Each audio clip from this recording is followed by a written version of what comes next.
కేంద్ర ప్రభుత్వం నూతనంగా ప్రవేశపెట్టిన భారత న్యాయ సంహిత చట్టంలో హిట్ అండ్ రన్ కేసులకు సంబంధించి కొత్తగా తీసుకొచ్చిన కఠిన నిబంధనలకు వ్యతిరేకంగా ట్రక్కు డ్రైవర్లు ఆందోళనలు చేసి నేటితో విరమించారు. దేశంలోని వివిధ ప్రాంతాల్లో వీరు రాస్తారోకోలు, ర్యాలీలు చేపడుతున్నారు. అయితే డ్రైవర్ల నిరసనతో ఇంధన ట్రక్కులు నిలిచిపోయాయి.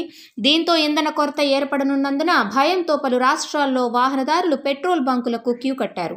దీంతో హైదరాబాద్ నగరంలో భారీగా ట్రాఫిక్ జామ్ ఏర్పడింది. ట్రక్కు డ్రైవర్ల ఆందోళనల నేపథ్యంలో పెట్రోల్, డీజిల్ కొరత ఏర్పడింది. ఈ క్రమంలో నగరంలోని పలు బంకుల ముందు నో స్టాక్ బోర్డులు దర్శనమిచ్చాయి. ఈ క్రమంలో పెట్రోల్, డీజిల్ కోసం ఒక్కసారిగా వేలాది వాహనాలు రోడ్లపైకి వచ్చాయి. భారీగా బారులు తీరాయి. ఒక్కసారిగా వాహనాలన్నీ రోడ్లెక్కడంతో పలుచోట్ల భారీగా ట్రాఫిక్ స్తంభించింది.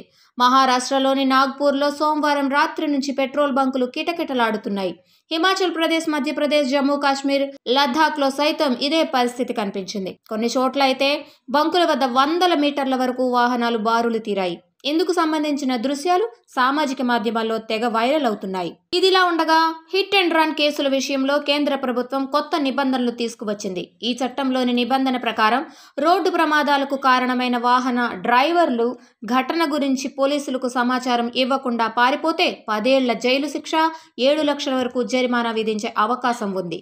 దీనిపై ట్రక్కులు, లారీలు, ప్రైవేటు బస్సు డ్రైవర్లు ఆందోళన వ్యక్తం చేస్తున్నారు. ఈ నిబంధన వల్ల కొత్తవారు ఈ వృత్తిని చేపట్టేందుకు ముందుకు రారని డ్రైవర్ల సంఘాలు చెబుతున్నాయి.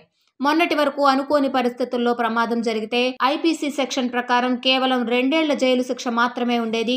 కొత్త చట్టంలో జైలు శిక్షను పెంచడాన్ని నిరసిస్తూ ట్రక్కు డ్రైవర్లు దేశవ్యాప్తంగా ధర్నా చేపట్టారు. నిర్లక్ష్యంగా వాహనాన్ని నడపడం, ర్యాష్ డ్రైవింగ్ వల్ల జరిగే ప్రమాదాలకు కొత్త చట్టాన్ని అమలు చేయాలని కేంద్ర సర్కారు సంకల్పించింది. ఈ కేసులో 7 ఏళ్ల జైలు శిక్షతో పాటు భారీ జరిమానా విధించనున్నట్లు ఆ బిల్లులో పేర్కొంది.